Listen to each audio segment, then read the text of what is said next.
수요일 날 제가 드린 말씀을 한마디로 얘기하면은 대한민국은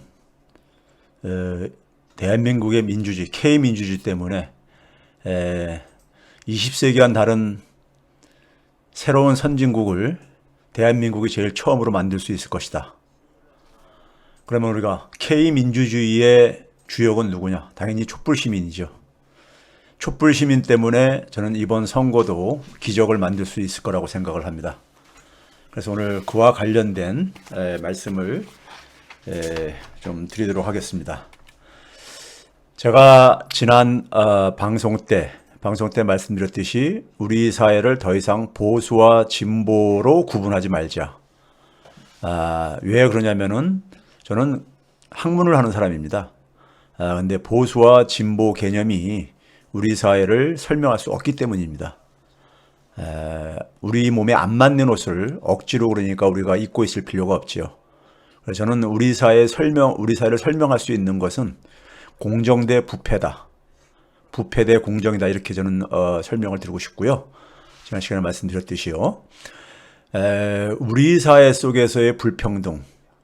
우리는 역사를 보게 되면요. 불평등에 대한 굉장히 저항감이 많습니다. 특히 뭐냐면은 이 불공정에 뿌리를 둔 불평등에 대해서는요. 그게 오늘날도 지속되고 있는데 우리 사회 속에서 불평등의 뿌리의 그 핵심은요. 저는요. 다른 서양 사회와 달리 반칙 그리고 반칙을 제도화시킨 일종의 특권이지요. 특권에서 저는 비롯된다고 보고 있습니다. 그래서 반칙과 특권만 없다면은 우리 사회 불평등은 상당히 그러니까 해소가 될 수가 있습니다. 우리 사회 속에서 소위 말해서 부유층들은 되게 반칙과 특권을 통해서 부를 축적을 했고 그러다 보니까 오늘날 그게 혁신까지 고사시키고 있습니다. 우리의 미래를 고사시키고 있는 거죠. 무엇보다 반칙과 특권 이런 불공정이 지배하는 사회는 갈등과 분열이 일상화될 수밖에 없습니다. 왜? 반칙으로 특권으로 부를 축적한 사람을 우리는 인정할 수가 없잖아요. 그렇죠? 그리고 이러한 갈등과 분열은 우리 사회에 커다란 사회적 비용을 유발합니다. 우리가 흔히 인간은 사회적 동물이라고 하잖아요. 사회를 운영 유지하기 위해서 꼭 필요한 것을 우리가 사회적 자본이라는 개념을 사용을 합니다. 학자들이요. 이 사회적 자본이라는 것은 어떤 개념이냐면요. 어떤 내용이냐면은 사람들이 사회를 이루고 살려면은 서로가 협력을 해야 되잖아요. 그 협력에 필요로 하는 것들. 협력에 필요로 하는 제도라든가 규범이라든가 그다음에 가치관 뭐 이런 것들이요. 그러니까 대표적으로 연대라든가 신뢰 이런 것들이 사회적 자본이라고 얘기합니다. 우리나라 지난해 K방역의 힘이 바로 이 사회적 자본에서 비롯한 겁니다. 사회적 자본에서요. 근데 이 사회적 자본은 공정성이 강한 사회가 사회적 자본도 큽니다.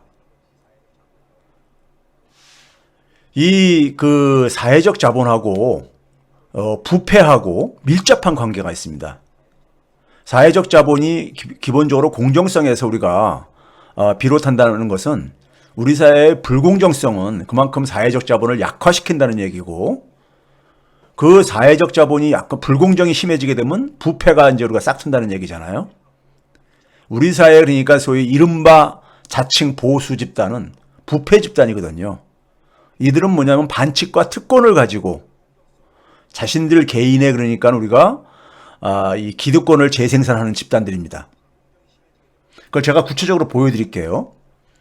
자, 이게 뭐냐면요. 세계은행, 더 월드뱅크라고 되어 있죠. 세계은행 홈페이지에 가면 찾을 수가 있는 자료입니다. 소셜 캐피탈이라고 되어 있죠. 사회적 자본이요. 세계경제포럼의 자료를 이용을 해가지고 세계은행에서 산출한 겁니다. 자, 우리나라 보게 되면은 지난 2017년부터 2019년 사이에 2017년은 2016년 상황이라고 보면 됩니다. 그 전년도 걸 가기 때문에 자료를 한국은 98위였었어요. 사회적 자본이요. 그런데 문재인 정부에서 2년 만에 78위까지 올라갔습니다. 빠르게 올라가고 있죠. 한국의 우리가 부패지수를 한번 봐봅시다. 부패지수를 산출하는 데가 대표적인 게 국제투명성협회입니다. 98년이라고 하는 것은 97년도 상황을 그러니까 사실 데이터를 가지고 만들어내는 겁니다. 98년도에 우리나라 부패지수가 43위였었어요. 김영삼 정부 끝날 때쯤이죠. 그래서 민주정권이 98년부터 2007년까지 김대중 노무현 정부가 집권을 했잖아요. 그래서 40위까지 떨어뜨렸습니다. 그런데 다시 이명박 정부하고 박근혜 정부가 들어서면서 51위까지 다시 우리나라 부패지수가 크게 올라갔습니다. 그거를 지난해 기준으로 33위까지 낮췄습니다. 굉장히 많이 낮췄죠. 문재인 정부에서요. 부패지수가 낮아지게 되면은 누가 타격을 봅니까? 반칙과 특권을 가지고 부를 축적하는 부패 집단이 타격을 볼 수밖에 없잖아요. 그래서 총궐기하는 겁니다. 그래서 총궐기하는 거예요. 이 부패 집단들이요. 예? 적폐들이 총궐기하는 이유가 있는 겁니다. 과거에 자기들이 관행적으로 부를 축적하는 방식에 제동이 걸리니까 그게 불편한 거예요. 검사, 판사가 자기들 그러니까는 그 국민이 부여한 권한을 사용을 해서 부를 축적하는 게 힘들어지니까 저항을 하고 의사들도 그렇고 예? 우리 사회 소위 말해서 이른바 엘리트층들이 다 가는 이유가 이게 이들이 반칙과 특권을 가지고 당당하게 자기 실력을 가지고 자신의 그러니까 우리가 부를 축적한다면 누가 뭐라 하겠습니까? 예? 누가 뭐라 하겠어요? 근데 반칙과 특권을 가지고 예? 우리 LH 사태도 바로 그런 거죠. 반칙과 특권이죠. 그렇죠? 자, 대한민국 부패 집단의 내면 세계를 보면은요. 내면 세계를 한번 봐보세요. 이들은 사대주의에 쩔어 있습니다. 그래서 제가 이제 매판 세력이라고 하는 거예요. 자기보다 힘 있는 집단에 대해서는 아주 비겁할 정도로 대표적으로 누굽니까? 일본 옹호하고 미국 옹호하는 예? 자기들보다 힘이 센 유일한 집단이라고 생각하는 거예요. 그다음에 뭐냐면 이들은 신분의식, 계급의식, 즉 차별의식이 내면화되어 있습니다. 내면화되어 있어요. 그리고 반칙이 굉장히 내면화되어 있어요. 그걸 통해서 특권을 누리고 있기 때문에. 예? 재벌 총수가 그러니까는 우리가 몇 해 전에 뉴스에도 봤잖아요. 야구 방망이로 때리면서 한 대당 100만 원씩 뭐 이런 식의 생각들이 바로 이런 차별의식, 특권의식 이런 데서 비롯되어지는 거죠. 오세훈이 뭐라 했습니까? 부잣집 자제분, 가난한 집 아이. 이게 평소에 쓰는 표현이 이게 나온 거예요. 백분 토론에서 뭐 이런 식의 이게 나오는 이유, 아니 이런 표현이 나오는 이유가요. 이 사람은 평상시에 이런 것이 내면화되어 있는 겁니다. 의식 속에요. 내면화되어 있는 거예요. 이 사람들은. 거기다가 또 뭐 했습니까? 서울 시민을 대표하겠다는 사람이 강남 대 비강남. 이것도 바로 뭐예요? 사회 계급적인 구분이. 강남 중심이고 비강남은 그러니까 우리가 일종의 사람 취급 안 하는 거죠. 비강남 서울 시민들 분노를 해야 됩니다. 예? 분노를 해야 돼요. 자기들을 그러니까 옛날 그러니까 양반 밑에 있던 쌍놈 취급하고 있는 거예요, 지금요. 이게 내면화되어 있는 사람들. 그러다 보니까 툭툭 튀어나오는 거예요. 예? 툭툭 튀어나오는 겁니다. 자연스럽게 얘기해요. 그러니까 비강남 가난 아이들을 차별화시키는 이런 이게 의식이 내면화된 인간이라고요. 오세훈이라는 인간은요. 박형준도 마찬가지지만은. 예? 자, 우리가 이 시점에서 한번 되돌아봅시다. 이게 뭐냐면요. 중앙일보에 2006년도 연말 12월 28일이요. 중앙일보 2006년 12월 28일 연말에 기사입니다. 한 해 정리하면서 되돌아본 2006년. 2007년에 뭐 있었죠? 대통령 선거가 있습니다. 그래서 이명박 정부가 등장을 하죠. 그때 기사가 뭡니까? 부동산은 광풍.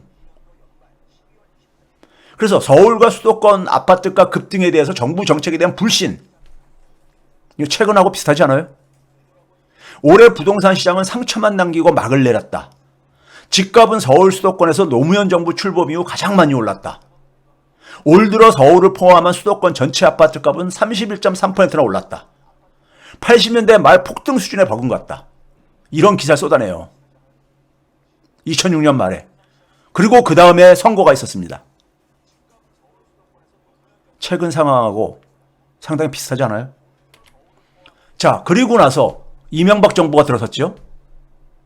이명박 정부 들어서고 나서 터진 일들. 2009년 1월 말에 1월 29일 날에 소위 말하는 용산 참사. 오세훈이 최근에 뭐라 했습니까? 용산 참사는 폭력적 저항이 본질이다. 이게 반발이 심하니까는 뭐 사과한다고 하지만은 이 사람은 이런 게 내면화된 사람이에요. 의식 속에 내면화된 사람입니다. 당시에 KBS에서 안전한 조치도 없이 특공대, 경찰 특공대를 투입해가지고 참사가 빚어졌다 그랬어요. 경찰 특공대는 뭐 하는 존재입니까? 테러리스트 진압 경찰들이에요. 예? 대한민국 서울 시민이 테러리스트입니까? 예? 이거를 가지고 폭력적 저항을 했기 때문에 그런 이제 그러니까 소위 말해서 비극적인 결과가 소위 말해서 시민들이 죽게 됐다 이런 얘기를 하고 앉아 있는 거예요. 이게 도대체가 서울 시민들이 이런 의식을 가진 사람을 이 사람은 지금도 이런 말을 쓴다는 얘기는 뭡니까? 2009년으로 돌아간다는 얘기인 겁니다. 자, 그 다음에요. 2009년 1월 29일이 뭘로 연결됐습니까? 2009년 5월 23일 날. 전 지금도 이거 보면서 눈물이 나려고 그래요. 이게 뭡니까요? 5월 23일 날. 노무현 대통령을 잃은 날이죠. 저들은 노무현 대통령까지 죽였죠. 예? 2009년 1월 29일 용산 참사가 5월 23일 날 노무현 대통령의 서거로 이어졌잖아요. 그 노무현 대통령 분향소 차리는데 분향소에 거기에 뭐가 있습니까요? 용산에서 시민 5을 태워 죽이더니 예? 전직 대통령까지 죽음으로 내몰았다. 이명박은 공권력으로 학살한 용산 시민을 살려내라. 이런 게 그 당시 2009년의 풍경입니다.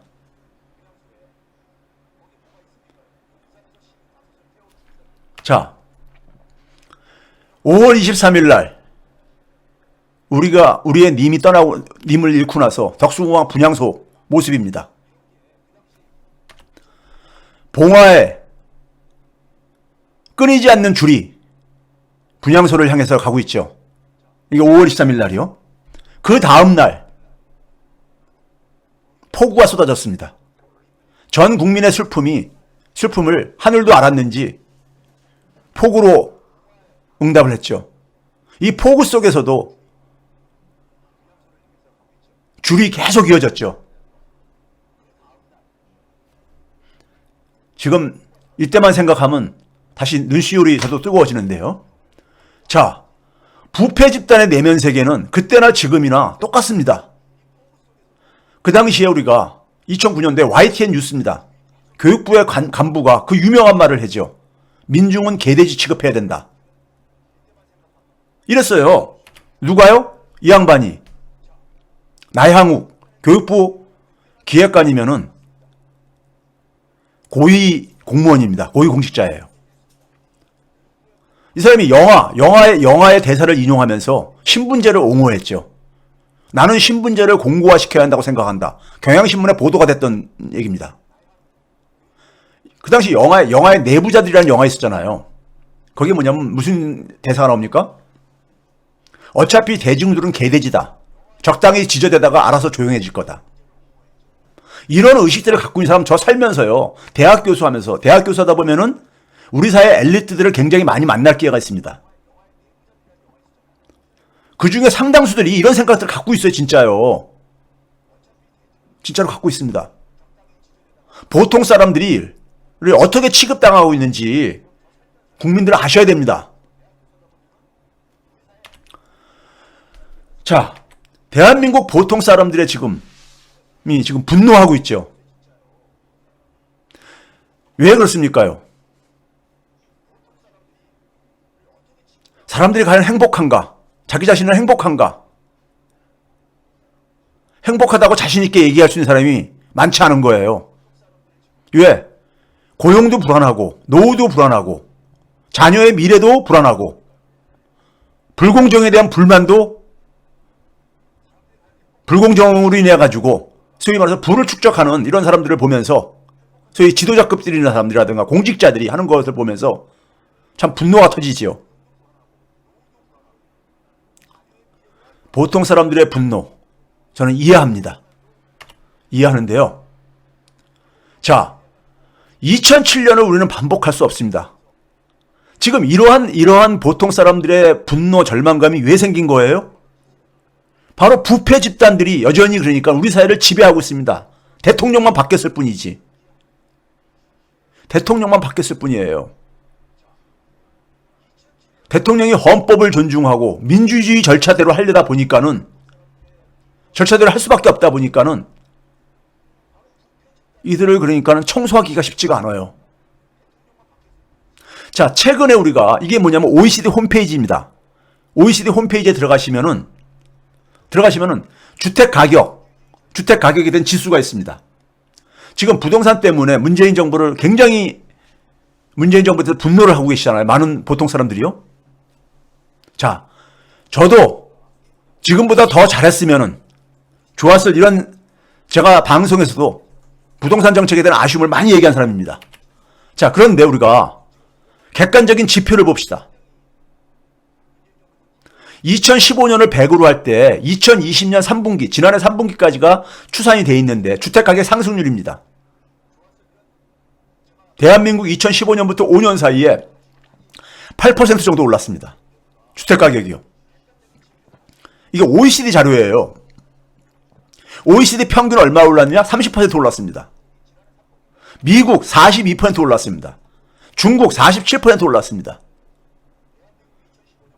전 세계가 집값이 폭등을 하는 이런 시기입니다. 노무현 대통령 때도 그랬잖아요. 노무현 대통령 때도 미국이 금융위기가 옅어졌어요. 주택가격을 인위적으로 막 끌어올리면서 그게 터진 겁니다. 소위 서브프라임 모기지 사태라고 그러잖아요. 그나마 노무현 정부 때는 여러 가지 주택시장 규제를 하면서 그걸 진정시켜서 그나마 선방을 했던 거예요. 자, 그 다음에 임대료 상승률입니다. 전세 월세 사시는 분들 2015년 100으로 할 때 이것도 OECD 자료예요. 앞에 우리가 집값 상승률은 OECD에서 분석한 48개 국가 중에서 우리가 6번째로 낮았습니다. 자, 임대료 상승률. 저는 데이터로 말하는 사람입니다.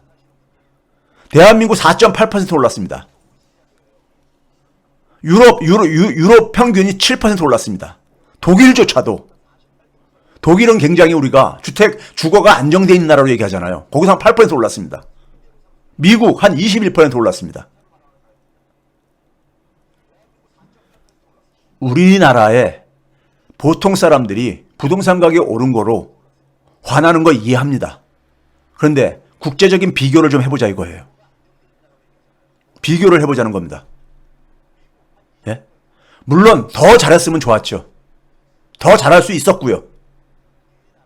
그런데 제가 얘기했잖아요. 기재부가 소위 말해서 금융자본들이 건설 문제에 장기 공공임대주택 짓는 거 싫어한다니까요. 자, 우리 이 순간에 다시 한번 되돌아봅시다.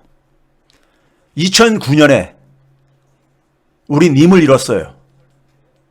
노무현 대통령이 서거하고 난 다음에 우리 국민들은 어떤 심정이었습니까요? 죄인이 된 심정이었었죠. 지켜주지 못해서 미안하다. 예? 그 미안함이 2016년에 촛불혁명을 만들어냈죠. 당시 촛불혁명의 한 컷입니다. 어둠은 빛을 이길 수 없다. 우리 굉장히 익숙한 하나의 구호였었죠. 그리고 문재인 정부를 만들어냈습니다. 문재인 정부는 촛불 정부입니다. 그래서요. 촛불 시민이 만들어낸 거기 때문에요. 자, 당시에 여러분들 광화문 광장에 나가셨던 분들은 기억나실 겁니다. 촛불 파도 타기. 엄청난 인파들이 촛불 파도 타기를 했었었죠. 예? 장관이었었죠. 새누리당이 저항을 하고 그러니까는 새누리당 깃발 찍기도 시민들이 분노해서 당시 국회로 몰려가고 그랬었죠. 그래서 결국은 탄핵을 시키지 않았습니까요? 당시에 해외에서 촛불 집회를 어떻게 봤습니까? 촛불 탄핵을요. 당시 YTN 뉴스입니다. 독일 언론, 독일하면 민주주의의 선진국이잖아요. 극찬을 합니다. K민주주의가 탄생을 한 겁니다. 독일 민주주의와는 다른 K민주주의, 제가 그래서 K민주주의를 얘기하는 이유가 바로 여기에 있습니다. 독일이란 나라가, 민주주의의 선진국이란 나라가 한국의 민주주의를 극찬을 한다니까요. 자, 이거 봐보세요. 차이투.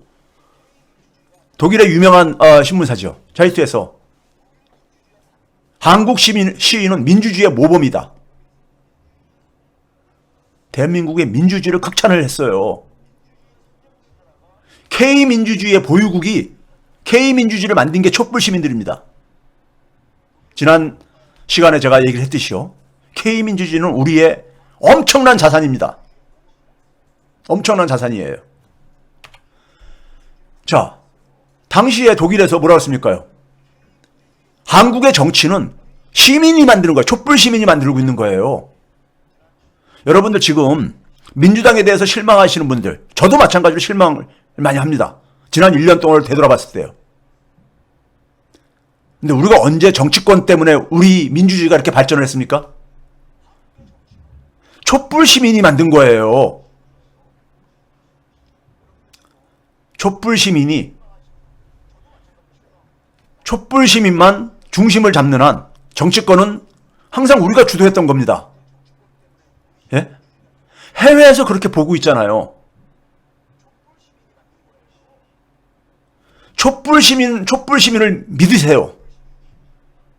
촛불 시민이 움직여주세요. 그러면 이번 선거, 4.7 선거 기적이 나옵니다. 우리 2009년으로 돌아갈 수 없잖아요. 용산 참사, 우리의 소중한 님 노무현 대통령을 잃는 이런 상황을 다시 재판하고 싶으세요?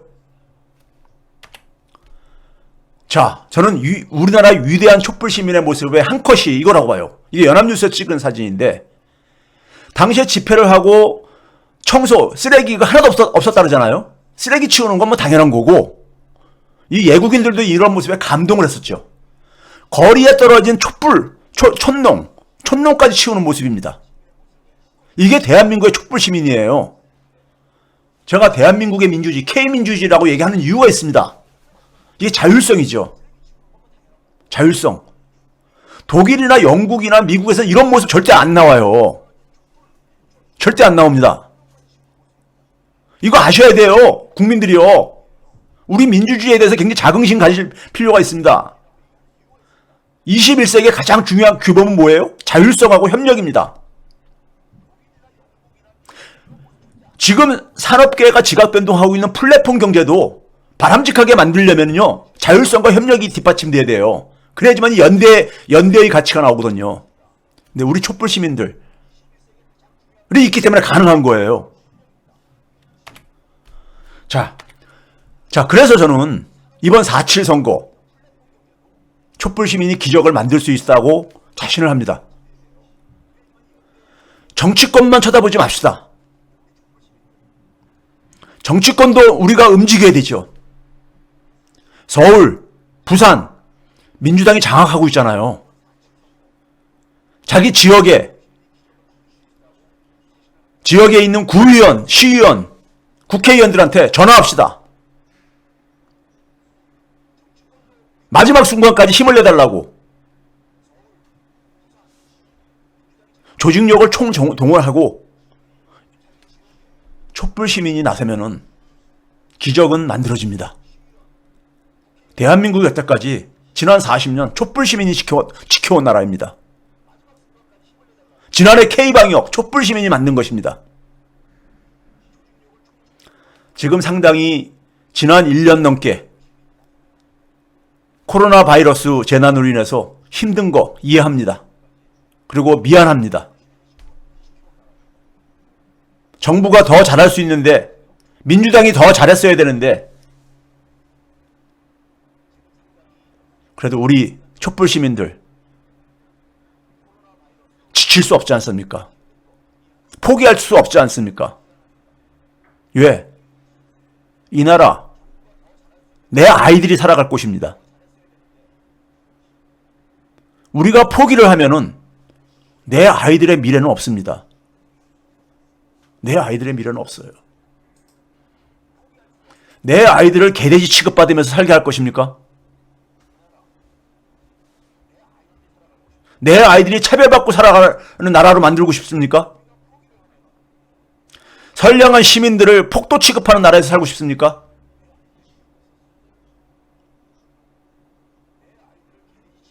문재인 대통령을 잃는 그런 비극을 다시 또 겪고 싶습니까?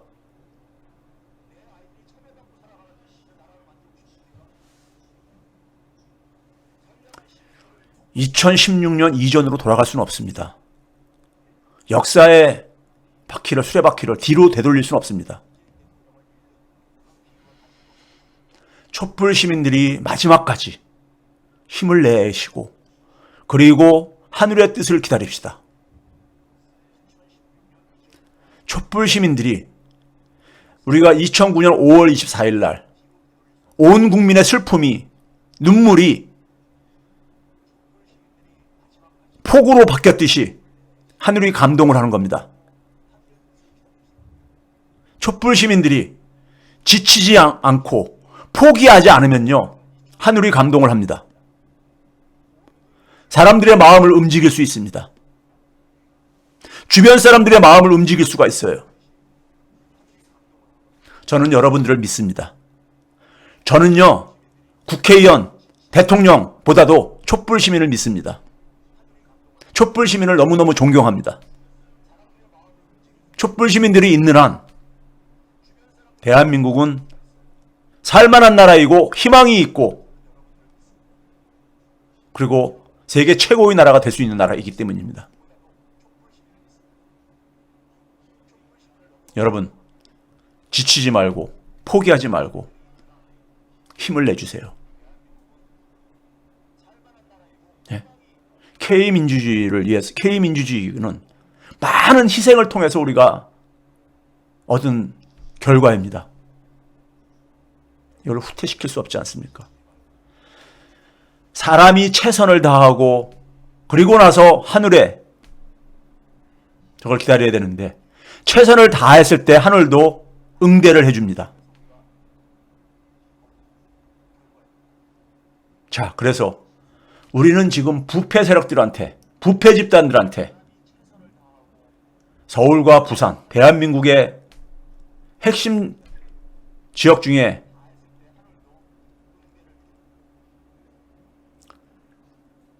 적인 대도시를 넘겨줄 수는 없습니다. 자, 이걸 가고요. 그리고 오늘 이제 제가 두 번째로 여러분들하고 좀 가벼운 주제를 원래 토요일 날은 하기로 했는데, 선거가 임박하다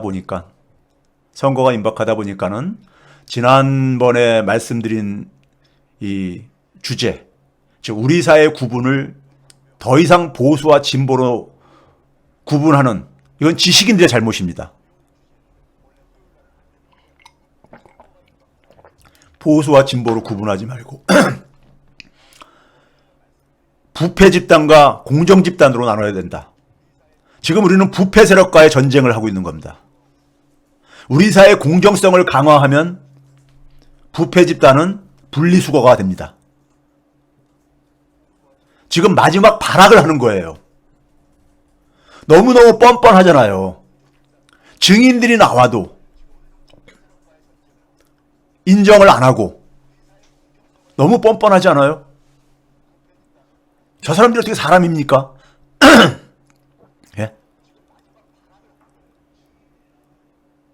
자, 그런 점에서 우리가 짐승들은 분리수거 대상이지, 우리가 맹자가 사람의 기준을 뭐라고 했습니까? 사단을 얘기했습니다.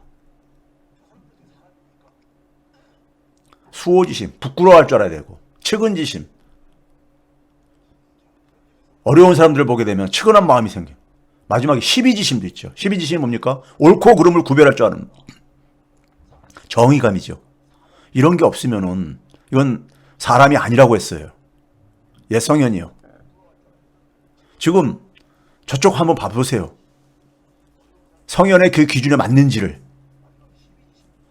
아무리 이쪽에 대해서 실망을 했다 하더라도 이쪽은 그래도 짐승은 아니잖아요. 예? 짐승은 분리수거 대상이지 사람과 같이 살 수 없잖아요. 저는 촛불시민의 저력을 믿습니다. 촛불시민의 저력을 믿고요. 촛불시민께서 마지막 순간까지 최선을 다해 주시고, 최선을 다해 줘야지만이 하늘이 응대를 합니다. 그래서 저는 촛불시민을 믿습니다. 그리고 민주당도 우리가 움직입시다. 마지막 순간까지요.